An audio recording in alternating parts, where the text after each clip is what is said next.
typical signages that being ignored in the Philippines. You have any idea of the signages that flashes on the screen? Because if you don't, therefore, I have a question. Did you know this? So let's proceed to the interview to find out if they know it. Oo, syempre. Hindi ako familiar dito eh. Hindi po. Hindi. Syempre, para iwas accident. Yes po. Hindi po ganong familiar sa akin. Hindi rin eh. Syempre, para ma-organize. Yes po. Opo. Alam ko to.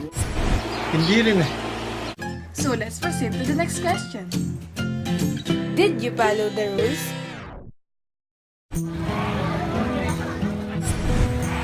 Oo.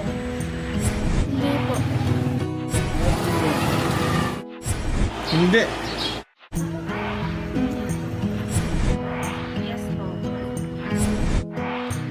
Opo. Tumatawag. Hindi rin eh.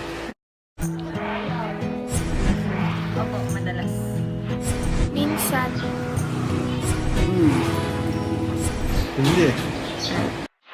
And here are the answers.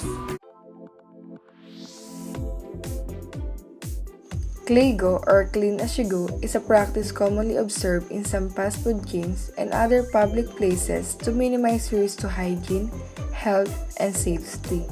This method encourages all of us to make cleaning a part of our daily routine.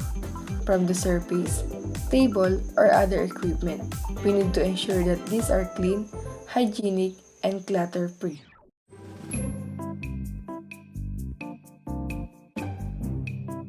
Pedestrian lane or pedestrian crossing lane is a place where pedestrians can cross a street and where motorists or any vehicles must stop to let them cross.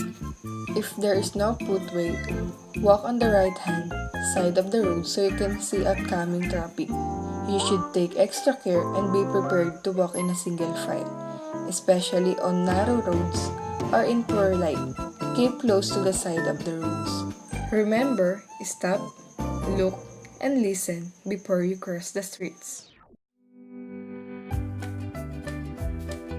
Escalator etiquette is the etiquette of using escalators. In many places, there is a convention that people should stand on particular side of an escalator to allow other people to walk on the other side.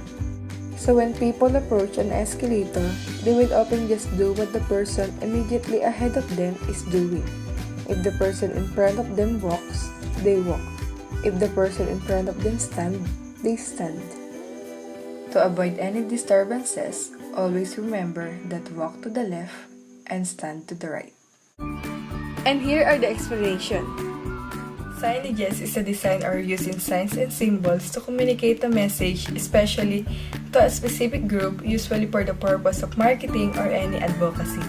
And the importance of these are to prevent injury and ensure staff and visitors are well aware of the possible dangers and hazards ahead in certain situation or environment. But people in the Philippines are often ignored and not even familiar in other signages. Oftentimes, we don't follow non-verbal rules because most of the time, we follow verbally instructed rules.